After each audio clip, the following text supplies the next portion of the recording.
목사님들이 섬기는 교회에서 어린이 청소년들, 어린이는 아니고 중등부 고등부 학생들 300명을 초청을 해서 수련회를 가진 그런 자리였습니다. 그들의 생동감 넘치는 그 신앙의 모습을 보면서 우리 안에 그리스도를 모신 사람들의 모습이 어떠한가를 생각하게 되었고, 제가 되려 은혜를 받는 그런 기회였습니다. 그리고 수비가 한인 교회 집회를 또 은혜 중에 잘 마무리하고 또 여러 선교사님들을 만날 수 있었습니다. 두 번째 보고는 어저께 이제 진주화평교회가 예배당을 건축하고 입당을 했습니다. 여러분이 앉아 있는 그 자리에서 뒤만, 그러니까 그 자리만 한 그런 예배당인데, 예배당 규모는 아담하지만 아주 예쁘게 잘 지었습니다. 두 번째 지은 그런 예배당이라든지 전에 지은 예배당하고는 전혀 다른 모습의 아주 예쁜 예배당을 잘 지어서, 그 혁신도시가 아직 입주를 안 했어요. 조금 떨어진 곳에 입주 안 돼 있는데 거기에서 그 한 가정이 지금 나오고 있다 그래요. 의사 부부가. 그리고 이제 다른 집 주변에 짓는 건 내년 9월에 입주를 예정으로 건축을 하고 있다 그러니까 앞으로 이제 큰 그런 부흥이 거기서 일어나지 않겠는가, 그런 기대를 할 수 있는 참 좋은 곳에 예배당을 건축을 했습니다. 여러분들 관심 가지고 기도해 주시기를 바랍니다. 여러분의 가정이 주 안에 건강하게 세워질 때 하나님 앞이 영광이 되는 줄로 믿습니다. 이 가정의 달 마지막 날인데, 사실 저는 이 5월이 참 특별한 달입니다. 왜냐하면 가정의 달인데, 가정의 달이 깨어지는 가정이 있으면 그 참 아이들 말로 마음이 꿀꿀할 거 아니에요, 그죠? 그런데 이 깨어졌던 가정이 회복되어지는 그런 일이 있었으니 이 가정의 달에 하나님의 은혜가 참 아름답다, 그렇게 느끼게 되었습니다. 우리나라가 OECD 국가 가운데서 이혼율이 가장 높은 나라로 나옵니다. 우리가 과거에 미국이나 저 선진국들이 이혼율이 높다 그런 이야기를 들을 때 우리 참 이해가 안 갔습니다. 고개를 갸우뚱하게 되고 어떻게 그럴 수 있을까 그랬는데, 이제 우리가 세계에서 가장 이혼율이 높은 나라가 되었습니다. 유리잔을 들고서 유리잔에 물을 마실 경우에, 여러분 유리잔 참 조심스럽잖아요, 그죠? 약간만 부딪혀도 깨어집니다. 요즘에 이제 가정을 보면서 그런 생각을 합니다. 마치 유리잔과 같다. 정말 조심조심해도 언제 어떻게 금이 가고 깨질런지 모르겠다, 그런 생각을 해보게 됩니다. 여러분의 가정이 그리스도를 믿는 믿음 안에 건강하고 경건한 가정으로 굳게 세워지는 그런 은혜가 있기를 바랍니다. 오늘 우리가 읽은 말씀에는 아브라함의 가정 이야기가 소개되고 있습니다. 아브라함이 하나님의 부르심을 따라 그가 갈대 우르를 떠나서 가나안 땅에 들어와 10년 세월이 지났는데도 자녀를 얻지 못합니다. 그러자 인간적인 방법을 강구하게 됩니다. 아브라함의 아내 사라가 자기 여종을 자기 남편에게 처부를 줍니다. 그렇게라도 해서 하나님의 뜻을 이루어 보겠다는 아마 그런 마음이었을 겁니다. 자, 여러분, 결과적으로 말하면 하나님의 뜻을 이루는 것도 아니고 결코 그들이 그 일 때문에 행복해질 수도 없었다 하는 것을 우리에게 깨닫게 합니다. 이 아브라함의 가정 이야기는 하나님께서 타락한 인류를 그 죄와 멸망 가운데서 구원하시려고 하는 하나님의 구원 역사를 계획하시고, 그리고 아브라함을 부르셔서 이 땅에서 하나님의 이름으로 구별된 거룩한 백성을 세워가시는 그 과정에서 되어진 일입니다. 그리고 이건 촉이지요. 하나님의 거룩한 백성을 세우시는 초기에 있었던 그런 일들이 되겠습니다. 오늘 우리는 아브라함의 기사를 보면서 깨닫는 것은 인간적인 방법이나 노력이 하나님의 뜻을 이룰 수가 있을까? 결코 그럴 수가 없다 하는 겁니다. 우리는 종종 믿음을 가지고 살면서도 내 수단과 내 방법으로 하나님의 뜻을 이룰 수가 있지 않을까? 그런 착각을 할 때가 더러 있습니다. 기억하십시오.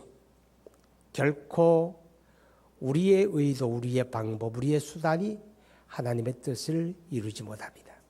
하나님의 뜻은 하나님이 이루십니다. 그리고 또 한 가지는 죄인을 그 죄에서 구원하시는 이 하나님의 구원 역사는 하나님이 하나님의 방법으로 성취하신다 하는 겁니다. 아브라함이 인간적인 방법으로 아들을 얻었습니다. 그러나 그 아들은 하나님의 구원 역사에서 제외가 되어져 버리고 맙니다. 결코 하나님은 그를 통해서 하나님의 구원 역사를 진행하지 않았습니다. 여러분, 죄인이 그리스도 예수를 믿고 구원받는 이 하나님의 놀라운 구원의 역사는 오직 하나님이 그의 방법으로 하십니다. 우리는 다만 하나님의 뜻을 믿고 그 때를 기다릴 뿐이다 하는 것을 오늘 성경이 우리에게 깨닫게 합니다. 여러분, 가정이 있어서 행복하십니까? 만약에 제가 여러분에게 이렇게 묻는다면 여러분은 어떻게 대답하겠습니까? 예, 저는 가정이 있어 행복합니다. 이렇게 대답하실 분도 여러분 가운데는 절대 다수라고 저는 확신합니다.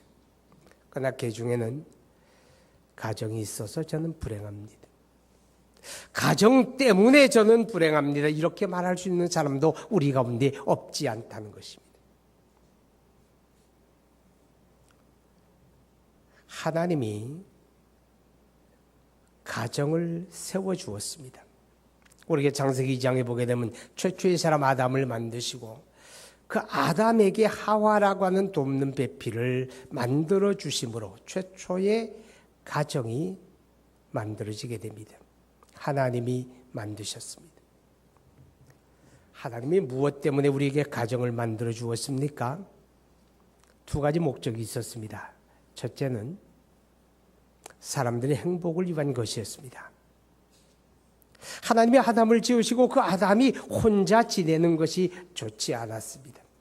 그래서 그가 더 아름답고 행복한 삶을 누리도록 하기 위해서 하나님은 그의 배필을 지으시고 가정을 만들어 주셨다. 그렇게 성경이 깨닫게 합니다. 그 말은 곧 우리가 가정을 잘 가꿀 때 우리 삶이 행복할 수 있다 하는 것을 알게 하는 것입니다. 가정은 팽개쳐버리고 가정은 외면하고 가정은 나하고 아무 상관이 없어. 그래서 가정에 대한 의무와 책임도 하지 아니하고 방치해놓고 그리고 가정을 떠나서 세상에서 다른 것에서 우리가 행복을 얻으려고 한다면 그 사람은 어리석은 사람입니다. 돈 때문에 가정을 희생시키고 있지 않습니까? 물론 돈은 얻을 수 있습니다. 그러나 가정을 희생시키고 나면 행복을 얻을 수는 없다고 하는 것을 우리에게 알게 하는 것입니다. 가정에 충실하십시오. 가정에 성실하십시오. 가정을 방치하지 마십시오.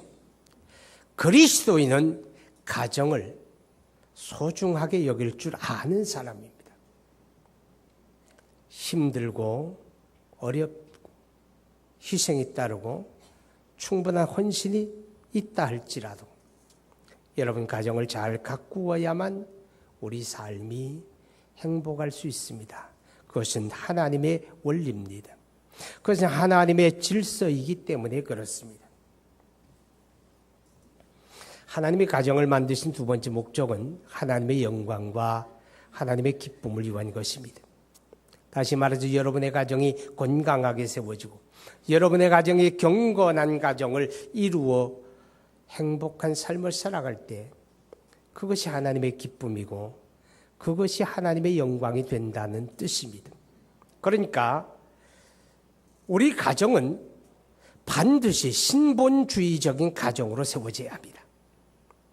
현대인의 가정이 유리잔같이 불안하고 언제 깨질지 모르는 위태함을 지니는 이유가 뭘까요?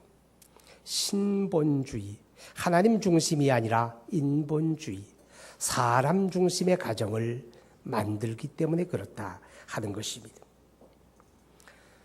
여러분, 인본주의는 마귀입니다. 마귀는 아담과 하와를 범죄하게 할 때부터 항상 그들에게 하는 말이 있습니다. 신본주의로 살지 말고 인본주의로 살아. 하나님 중심으로 살지 말고 사람 중심으로 살아. 하나님을 주로 섬기지 말고 내가 주인 되어라.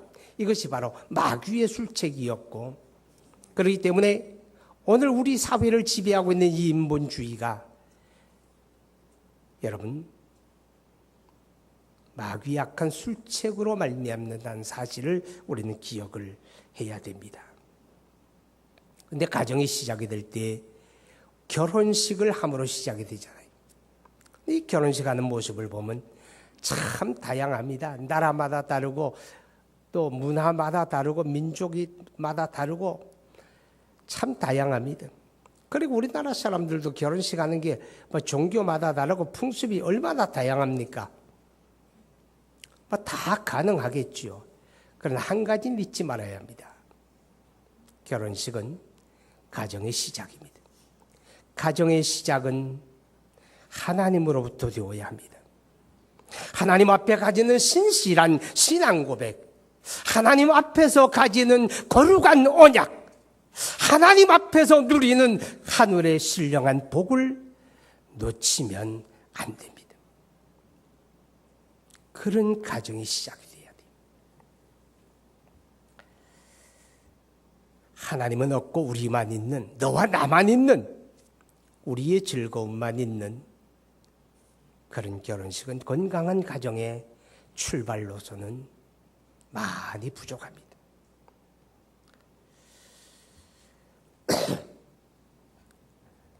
아브라함의 아내 사레가 남편에게 첩을 들여서 자식을 얻어야 되겠다, 그런 생각을 합니다. 물론 아브라함도 그것을 받아들이게 됩니다. 만약에 여러분이 그런 입장이라면 이런 생각 안 했을까요? 아브라함의 나이가 벌써 80세를 훌쩍 지난 나이입니다. 가나안 땅에 들어가라. 내 몸에서 날짜가 내 후손이 되리라. 그리고 내 후손이 하늘의 별처럼 창대하리라. 그리고 천하 만민이 너로 말미암아 복을 받으리라. 이것은 하나님의 구원 역사를 보여주는 것입니다. 하나님이 죄인을 그 죄와 멸망에서 구원하시려고 하는 하나님의 의도를 가지고 하나님의 구원 역사를 시도하신 것입니다. 아브라함이 그 언약을 붙들고 정든 고향 땅을 등지고 갈 바를 알지 못하면서 하나님의 손에 이끌려 가나안 땅까지 온 것입니다. 오자마자 아들도 낳고 딸도 낳고 순풍순풍 1년에 쌍둥이 하나씩 낳고 막 그렇게 자식을 낳았다면 이런 일이 벌어지지 않았겠죠. 그런데 10년이 지나가도록 자녀가 나질 않는 겁니다. 그러니까 사라가 마음이 조급해집니다. 시간이 얼마 없습니다. 점점 늙어갑니다. 가능성은 멀어져 갑니다. 마음이 조급해지니까 안 되겠다. 안 되겠다. 이렇게라도 해야 되겠다. 그래서 인간적인 방법을 찾은 겁니다. 여러분, 우리가 신앙생활 하다가 때로는 이렇게 하나님 앞에 불신을 드러내는 때가 있습니다. 아브라함이 그 불신을 하나님 앞에 드러내고 사라가 불신을 보이는 것처럼 우리가 분명히 신앙생활 하다가 때로는 이렇게 불신앙적인 그런 모습을 보이기도 한다는 거죠. 언제 그렇습니까? 때가 많지 않다고 생각할 때, 가능성이 점점 희박하게 되어져 간다고 이렇게 될 때 마음이 조급해집니다. 마음이 조급해지게 되면 그때는 인간적인 사람의 눈에 보여지는 방법과 수단을 매달리게 됩니다. 99%를 믿음으로 잘 감당하고 왔는데 마지막 1%를 꼭 견디지 못해서, 그 기다리지 못해서, 마음이 조급해서 이렇게라도 해야지, 그렇지 인간적인 방법에 매달리고 불신을 드러내게 된다 하는 것입니다. 내가 여태까지 기다리고 여기까지 기다려도 아무런 징조도 아무런 변화도 상황에 달라지는 것도 없다 할지라도 마지막 1%까지를 기다릴 줄 알아야 합니다. 그게 믿음입니다. 하나님이 여호수아에게 말씀합니다. 이스라엘 백성을 이끌고 가나안 땅 들어가라, 요단을 건너 들어가라 말합니다. 그때 요단강은 곡식을 거두는 계절입니다. 우기였습니다. 비가 많이 내리니까 요단강이 거의 범람을 해가지고 물이 가득하게 흘러내립니다. 세찬 물줄기를 가르면서 건너갈 방법이 없어요. 그때 하나님이 말씀합니다.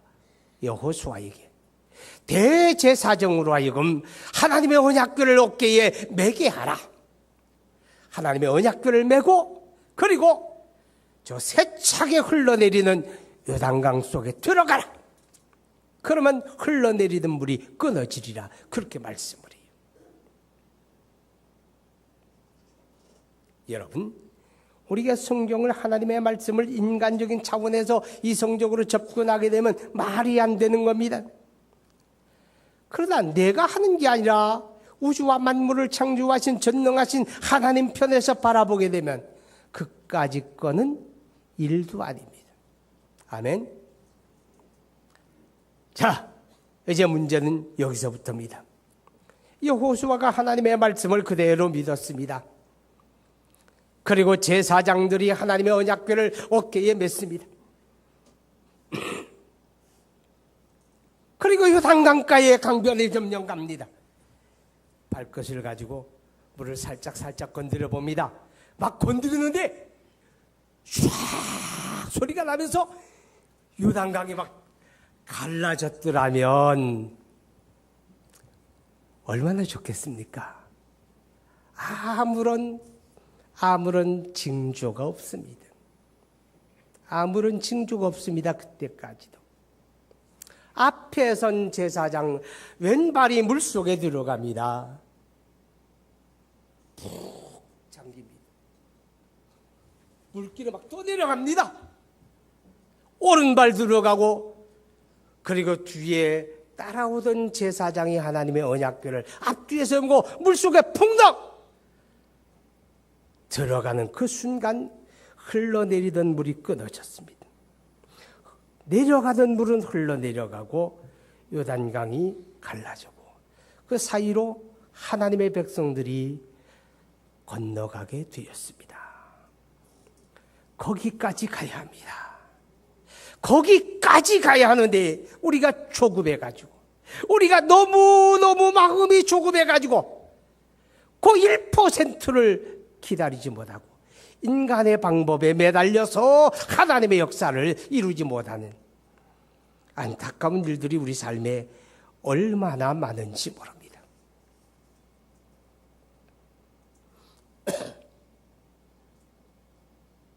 가끔 제 아내가 저를 늙었다고 그럽니다. 왜 늙었다고 그러는지 압니까? 노인이 되어지면 몇 가지 특성이 나타나는데 그 특성 가운데 하나가 마음이 조급해진다는 겁니다. 그래서 마음이 조급해지기 때문에 8시에 모입니다. 그러면 7시부터 나가겠어요. 마음이 조급한 거예요. 8시에 차를 탑니다. 그러면 7시부터 나와서 기다린다니까. 왜? 걸음걸이도 온전치 않지. 젊은이야 달려가면 되지만 연세 많으신 분들은 뛰어갈 수도 없어. 뛴다 그래야 숨만 차. 그러니까 미리 서두르는 거예요. 자꾸 서둘러. 근데 제가 언제부터인가 서둘러요. 이상하게 자꾸 서두르다 보니까 집사람이 따라오기가 숨이 차가지고 헐떡헐떡 하면서 당신 늙었나 봐. 당신 노인인가 봐. 그런 얘기하는 거예요. 그리고 노인들의 특성이 또 있어요. 이 조급해가지고요. 화장실 들어가서 편안하게 짚어내리고 볼일 보는 게 아니라 화장실 입구에서부터 짚어내려요. 아주 바빠져. 조급해져. 여러분, 혹시 저와 여러분의 믿음이 이런 모습 아닙니까? 자꾸 조급해지고 자꾸 안달이 나고 그래서 우리가 불신앙을 드러내고 하나님의 역사를 그르치는 일들이 발생하게 됩니다. 아브라함이 인간적인 방법으로 그가 원하는 걸 얻었습니다. 자식을 얻었습니다. 아들을 얻었습니다. 그런데 얻은 것뿐이지 그것이 하나님의 구원 역사에 아무 보탬이 안 됩니다. 그것이 그 가정의 행복을 담보하지 않았습니다. 되레 그것 때문에 가정이 불행하게 되었다고 말합니다. 왜 그렇습니까? 하나님이 기뻐하지 않았기 때문에 그렇습니다. 왜 그렇습니까? 믿음으로 하지 아니하는 건 죄라고 합니다. 불신으로 행하는 모든 것은 아무리 사람이 보기에 좋고 듣기에 좋아도 그것은 죄입니다. 그것은 하나님이 기뻐하지 아니하기 때문에 그 결과가 우리에게 선할 수가 없다 하는 겁니다. 기억하시기 바랍니다. 우리의 가정은 믿음으로 가꾸어져야 합니다. 여러분의 가정에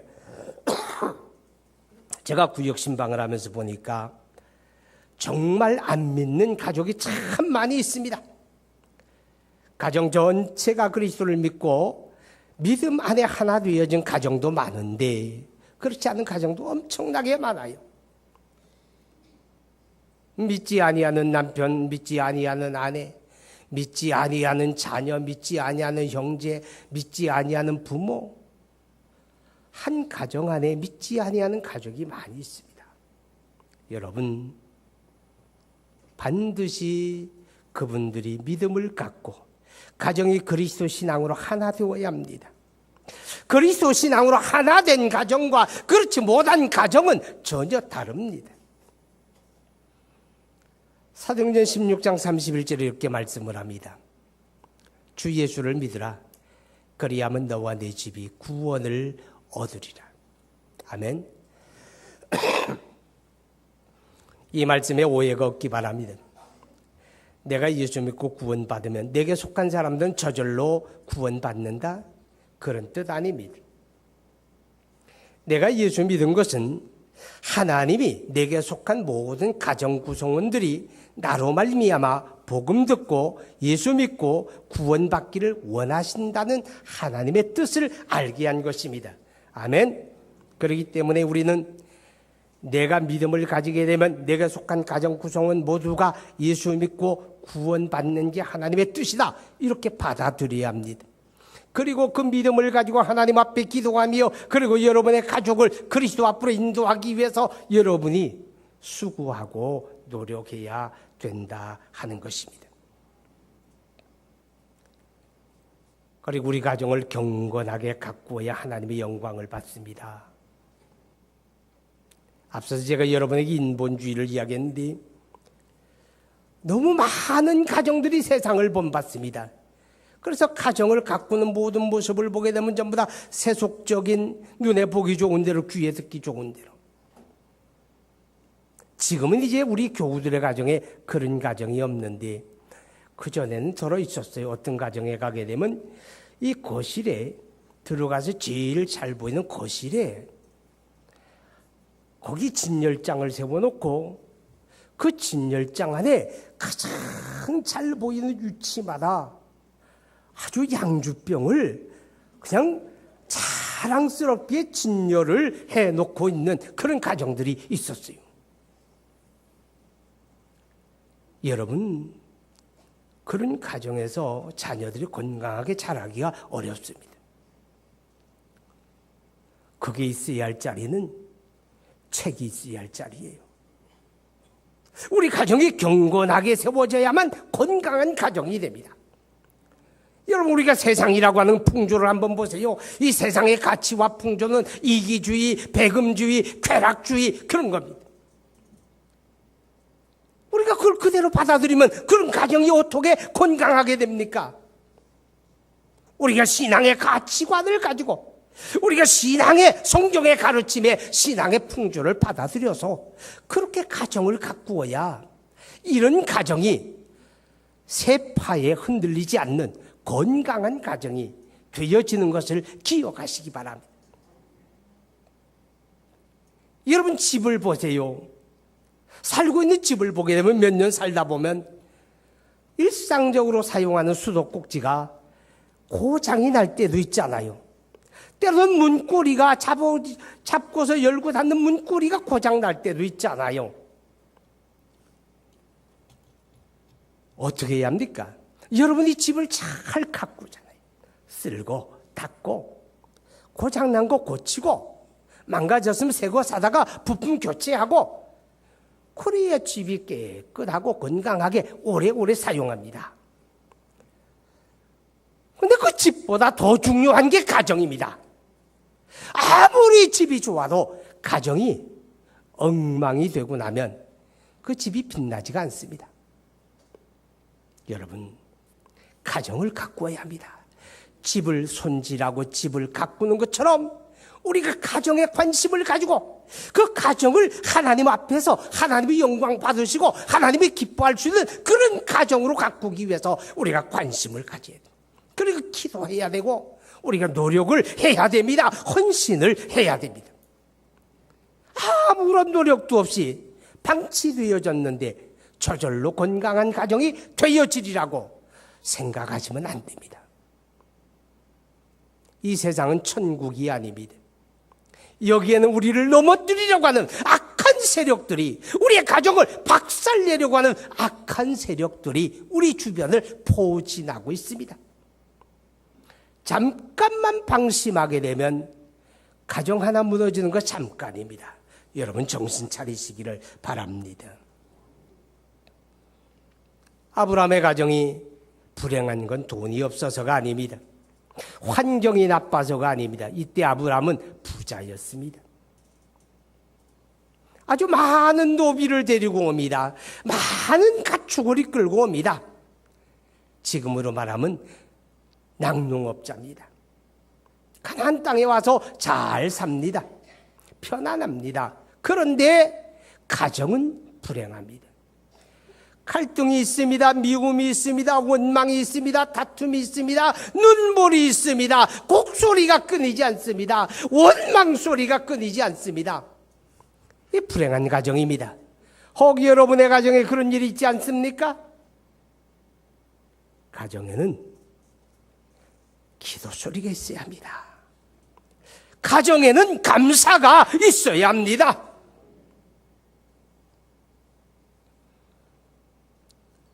어떤 분이 그러더라고요. 나이가 60이 넘으면 할 일이 두 가지밖에 없대요. 첫째는 여기까지 살아온 게 하나님 은혜로구나. 그래 생각하면 다 감사밖에 없대요. 60이 넘으면 할 일은 감사밖에 없대요. 아니 50에도 감사가 중요해요. 그 다음에 60이 넘은 다음에는 은퇴할 준비를 해야 된대요. 아니 은퇴 벌써 했는데 아니 인생 은퇴하고 하늘나라 갈 준비하라 그 말이죠. 언제 갈지 모르니까.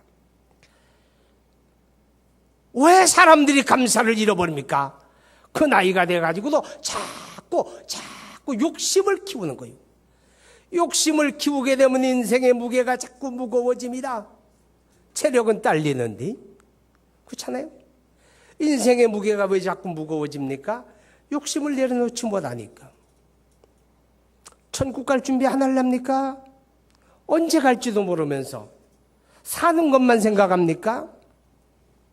오늘 밤에 안 간다는 보장이 있습니까?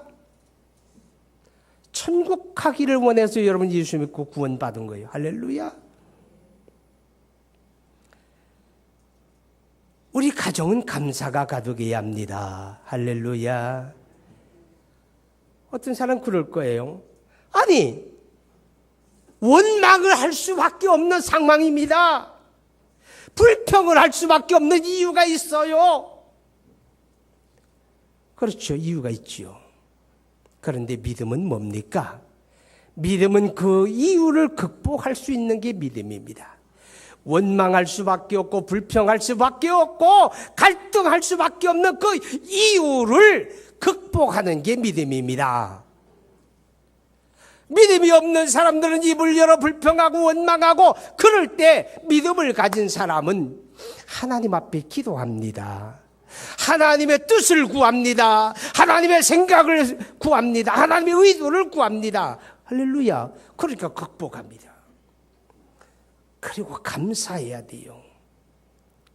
여러분, 불평과 원망은요,